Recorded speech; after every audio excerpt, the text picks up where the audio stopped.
الحمد لله رب العالمين والعاقبة للمتقين والصلاة والسلام على رسوله الكريم. أعوذ بالله من الشيطان الرجيم. بسم الله الرحمن الرحيم. لقد كان لكم في رسول الله أسوة حسنة. محترم حضرات، رسول اکرم صلی اللہ علیہ وسلم کی سیرت پر سلسلے وار پروگرام چل رہا ہے اور آج اس کا 50واں ہے. ہم اللہ تعالیٰ سے دعا کرتے ہیں کہ اللہ تعالیٰ صحیح بات کہنے کی اور صحیح بات سمجھنے کی توفیق عطا فرمائے. اخلاق رسول اکرم صلی اللہ علیہ وسلم پر گفتگو چل رہی ہے. آج انشاءاللہ ہم آپ کے سامنے دو باتیں رکھیں گے اور کل اگر زندگی رہی تو نبی کی زندگی کا سب سے اہم پہلو اخلاق کا رحمۃ اللہ علیہ پر گفتگو کریں گے. آج ہم جس بات پر آپ کی توجہ دلانا چاہ رہے ہیں وہ دو چیزیں ہیں. سخاوت، سخی ہونا، وکیل کا اپوزٹ، اور دوسری چیز بہادری، دوسری کا اپوزٹ. ان دونوں میں نبی کریم صلی اللہ علیہ وسلم کی کیا شان ہے اس پر ہم گفتگو کریں گے. کئی روایتوں میں جادوگر کی روایتوں میں ہے کہ ماں قبل نبی صلی اللہ علیہ وسلم منشئی، کہ اگر کبھی اللہ کے رسول سے کسی نے کوئی چیز مانگی تو پوری زندگی میں اللہ کے رسول نے وقال اللہ نہیں کہا. کبھی بھی کوئی ایک انسیڈنٹ بھی ایسا نہیں ہے. اور اگر ہے ایک واقعہ ہے اس کو بتا دیتے ہیں. وہ حضرت فاطمہ کا. حضرت فاطمہ رضی اللہ تعالی عنہا نے جب سنا کہ نبی کریم صلی اللہ علیہ وسلم کے پاس کچھ غلام آئے ہیں، کچھ لوٹیاں آئی ہوئی ہیں، تو انہوں نے جا کر کے حضور سے کہا کہ مجھے گھر میں کوئی کام کرنے والا نہیں ہے، میں ہی پانی بھر کے لاتی ہوں، میں ہی کھانا پکاتی ہوں. پوری رسپانسبلٹی گھر کے ان کے اوپر تھی. پانی جو کافی دور سے بھر کے لاتی تھی تو نیلا نشان پڑ گیا.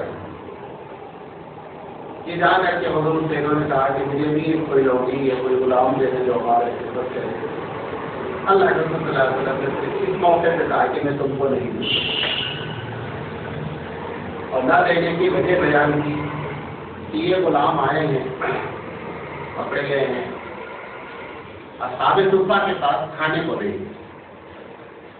اگر ہم تم کو خدمت کے لیے دے دیں گے، ان غلام کو اگر ہم بیچ دیں گے تو اس سے پیسے آئیں گے تو ان کے پیٹ کا انتظام ہوگا. اس بنیاد پر اللہ کے رسول نے حضرت فاطمہ رضی اللہ تعالیٰ عنہ کو دینے سے انکار کر دیا. اور اس کے بدلے میں آپ نے فرمایا کہ میں تم کو اس سے اچھی چیز بتا دیتا ہوں. وہ جو تسبیح فاطمہ ہے کہ 33 مرتبہ سبحان اللہ، 33 مرتبہ الحمدللہ اور 34 مرتبہ اللہ اکبر کہا کرو، یہ اس غلام سے بہتر ہے. بہرحال یہ کلیکٹ کرا ہے. میں نے اس لیے کہہ دیا، اس واقعے کو بیان کر دیا کہ اگر کسی کے ذہن میں ہونے حضور نے ایک مرتبہ فاطمہ کو انکار کیا تھا تو اس کی وجہ بتا دیتے ہیں.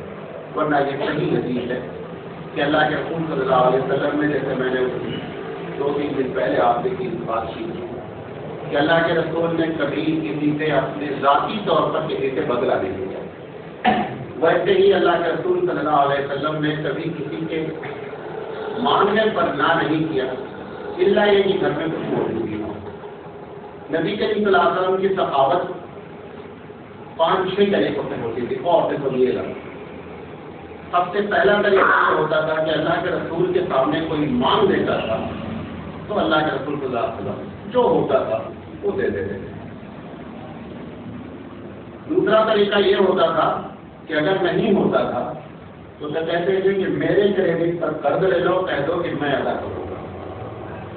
اور ایسے مدینے میں 50 واقعات ہوئے کہ اللہ کے رسول کے نام پر قرض لے لیا گیا، اور جب کبھی تم صاحب کے پاس پیسہ آیا تو آپ نے قرض لے کچھ بات نہیں. یہ دوسرا طریقہ ہے کہ دوسرے والے میں کوئی سخی نہیں ہے. سخی ہم اسی وقت ہیں کہ ہماری جیب میں پیسہ ہے.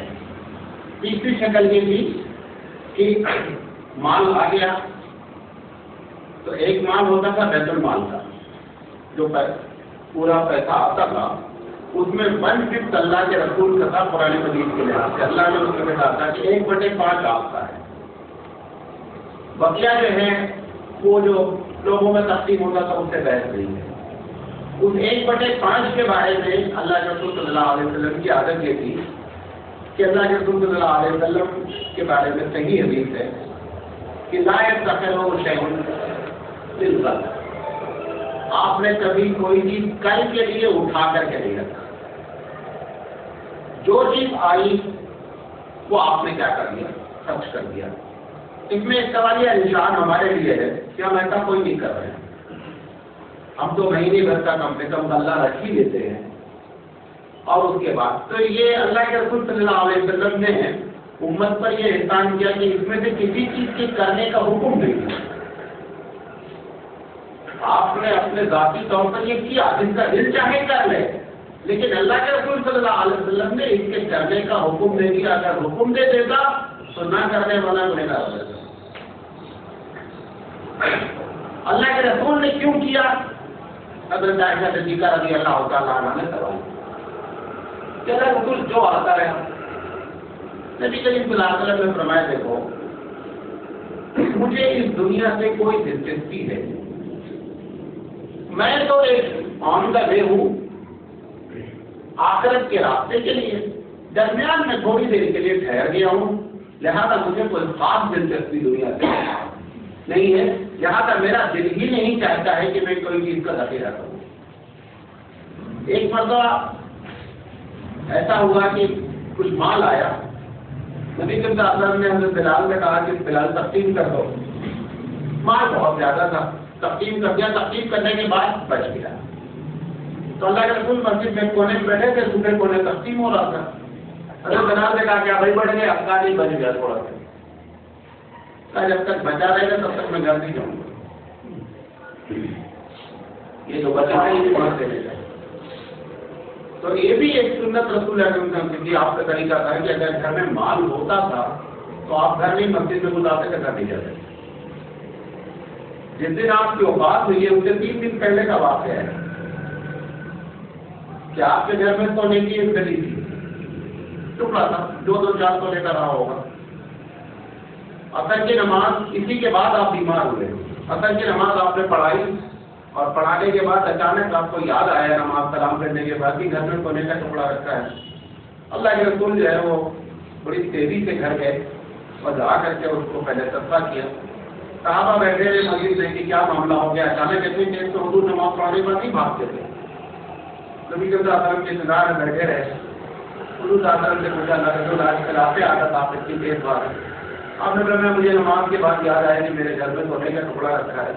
میں اس بات کو پسند نہیں کرتا کہ محمد صلی اللہ علیہ وسلم گھر میں سوئے اور گھر میں سونے کا ٹکڑا موجود ہو. تو نبی صلی اللہ علیہ وسلم کی جو سخاوت تھی وہ تیسرے نمبر پہ یہ تھی کہ جب مال آ جاتا تھا تو آپ اعلان کرا دیتے تھے کہ جس کو ضرورت ہو وہ لے جائے. آج تو اگر کوئی چیز آپ کے لیے اعلان کر رہے ہیں تو بڑا سے بڑا آدمی بھی ان کو لینے کے لیے, صحابہ کی عادت تھی. جو ضرورت مند ہوتے تھے وہی اللہ کے رسول کے پاس آتے تھے. ایسا نہیں مانا جاتا ہے کہ رسول بہت کم پوچھتے تھے. 1 یا 2 واقعات ہیں کہ اللہ کے رسول نے کسی آدمی سے گرا کر دی ہو, ورنہ کیونکہ اللہ کے رسول کو یہ صحابہ کے بارے میں یقین تھا کہ یہ دل کے صاف لوگ ہیں, ان کو ضرورت ہوگی تبھی لے جائیں گے, اگر ضرورت نہیں ہوگی تو نہیں لے جائیں گے. ایک مرتبہ کا ایسا واقعہ ہے مجھے یاد آ رہا بتا دیں آپ کو کہ ایک بڑے ہٹے کٹے نوجوان صاحب آئے, حضور سے فرمایا کہ اللہ کے رسول کچھ پیجیے. اللہ کے رسول نے اوپر سے نیچے تک دیکھا ان کو, انہوں نے کہا دیکھو یہ زکات کا مال ہے اور آپ تو ٹھیک ٹھاک ہے آدمی, کیا کام کرتے ہیں؟ میں کہا کچھ نہیں کرتا. کیا کام کرو؟ کیا کام کریں؟ حضور نے فرمایا تم کوئی تجارت کرو. کہا تجارت کے لیے پیسہ چاہیے, پیسہ ہی نہیں گھر میں. کہا کچھ بھی ہو لے آؤ, اس کو بیچ کر کے تجارت کرو. کہا گھر میں کچھ نہیں. کہا کچھ تو ہوگا. کہا ایک کٹورا ہے. کہا کٹورا لے آؤ, کٹورا ہی لے آؤ. وہ کٹورا اللہ کے رسول اپنے ہاتھ میں لیا اور لے کر کے فرمایا میں اس کٹورے کا کون خریدے گا. اب بیچنے والے رسول اکرم زیادہ ہوتی بولی لگنے لگی, ٹھیک ٹھاک بولی لگ گئی اس کی. تو نے جو سب سے زیادہ لگایا اس کو دے دیا. دے کر کے کہا ایسا ہے جاؤ بازار سے کلہڑی خرید لاؤ. کلہاڑی لے کر آئے، آپ صلی اللہ علیہ وسلم نے لکڑی کاٹی، لکڑی کاٹ کے اس میں بیچ لگایا اور ان کے ہاتھ میں پکڑا گیا، دیکھو یہ جو آپ کو طاقت اللہ نے دی ہے اس لیے نہیں آپ زکات کا مال اٹھائیں، آپ بات جنگل جائیں لکڑی کاٹیں اور لا کر کے مکے میں یا مدینے میں جمع بھی آپ کو بیچنا ہے بیچیں اور آپ اس قسم کی دوبارہ کریں۔ اللہ رسول صلی اللہ علیہ وسلم کی عموماً عادت یہ تھی کہ آپ تحقیق نہیں کرتے تھے، اور تحقیق کرنے کی بنیادی وجہ یہ ہے کہ آپ کے صحابہ کے ایمان پر آپ کو کمپلیٹ یقین تھا۔ آج ایسا معاملہ نہیں، آج آپ کو تحقیق کرنی ہے، یہ آپ کو بتا دیں، آپ اس پر عمل کریں گے لٹک جائیں گے۔ زکات دو طریقے سے دی جاتی ہے، ایک زکات آپ ڈائریکٹ سوسائٹی کو دیتے ہیں جو خود خرچہ کرتا ہے، ایک زکات ہوتی ہے کہ آپ کسی کے ہاتھ میں دیتے ہیں، آرگنائزیشن کے ذمہ دار کو وہ خرچ کرتا ہے، وہ جو آپ سے ذاتی طور پہ دی ہے اس میں اگر مسائل ہو گیا تو کوئی مسئلہ نہیں ہے، تحقیق بھی کریں گے، اس کے بعد بھی غلطی ہو گئی کوئی مسئلہ نہیں ہے، لیکن یہ جو آپ آرگنائزیشن ہے اس کے تحقیق مشق ہے کہ یہ پیسہ ہمارا زکات کے بچ میں خرچ ہو رہا ہے کہ نہیں خرچ ہو رہا ہے، اور ہم آپ کے پیسے کے وکیل ہوتے ہیں۔ وکیل اگر مقدمہ ہارے گا تو تم بھی نقصان اٹھاؤ گے، وکیل کا کریڈٹ بھی جائے گا، یہ نہیں ہم نے وکیل صاحب کو دے دیا، وکیل کا مقدمہ ہار کے ہمارا تمہارا مقدمہ ہو۔ وہ جب آپ آرگنائزیشن کے ذمہ دار کو پیسہ دیتے ہیں تو وہ آپ کے پیسے کا وکیل ہوتا ہے، اور وکیل جب تک خرچہ نہیں کر دیتا صحیح جگہ تب تک آپ کی زکات کا معاملہ بڑا ٹیڑھا ہے، لہٰذا اس میں دینے میں بڑی ذمہ داری کی ضرورت ہے۔ جب آپ کو اطمینان ہو جائے اس کے بعد آپ دیں، تو آپ اس پر عمل نہیں کریں۔ اللہ کے رسول کے صحابہ کے سامنے جو معاملہ تھا وہ ان کے ایمان کی قوت تھی۔ چوتھا طریقہ آپ کا یہ تھا کہ آپ صلی اللہ علیہ وسلم ہدیہ دیتے تھے، بہت زیادہ ہدیہ دو طریقے لوگوں کو دیتے تھے، ایک تو یہ محسوس کرتے تھے اگر کسی کے پاس کوئی ضرورت ہے تو وہی ہدیہ دیتے تھے۔ کوئی آدمی خوددار قسم کے ہوتے ہیں، ہمارے رشتے داروں میں بھی ہوتا ہے کہ کوئی آدمی پریشان ہے لیکن آپ سے کہتا نہیں ہے، آپ گئے ان کے گھر بچوں کے نام پہ مٹھائی کے نام پر آپ 200-400-500 جو دینا چاہیے اس طریقے سے دیا جا سکتا ہے، ضروری نہیں کہ آپ کو عموماً کیا ہوتا ہے کہ ہم اپنے قریبی رشتے داروں کو ہمیشہ نیگلیکٹ کرتے ہیں اور دوسروں کو دیتے ہیں، یہ بہت بڑی بیماری ہے ہماری۔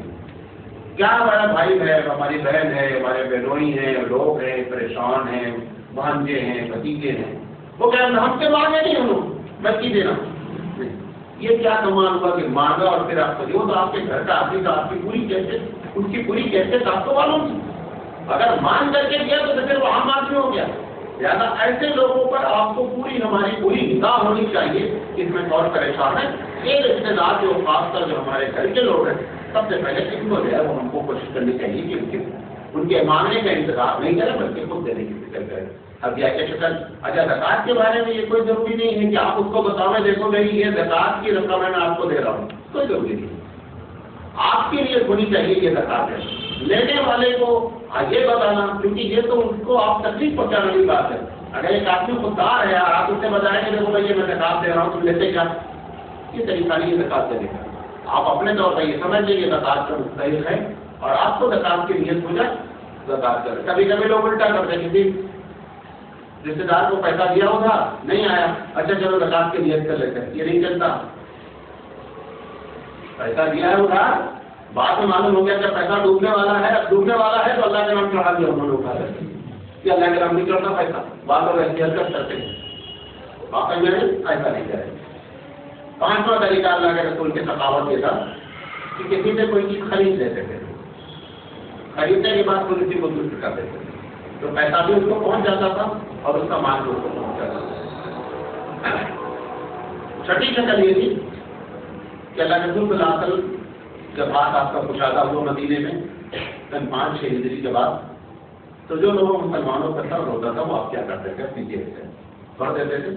نماز جنازہ پڑھانے سے پہلے تو ہر حال میں پہلے پوچھتے تھے کہ بندے کا قرضہ ہے کہ نہیں ہے، اگر قرضہ ہوتا تھا تو آپ کی جیب میں ہوتا تھا تو قبل اس کے کہ آپ نماز جنازہ شروع کریں پہلے اس کو پیسہ ادا کر دیتے تھے، اور اگر کبھی ایسا ہوا کہ بندے کے اوپر قرضہ ہے اور قرضہ دینے کی حضور کے پاس صلاحیت نہیں ہے، پیسہ نہیں ہے، تو آپ کہتے تھے کہ صحابہ سے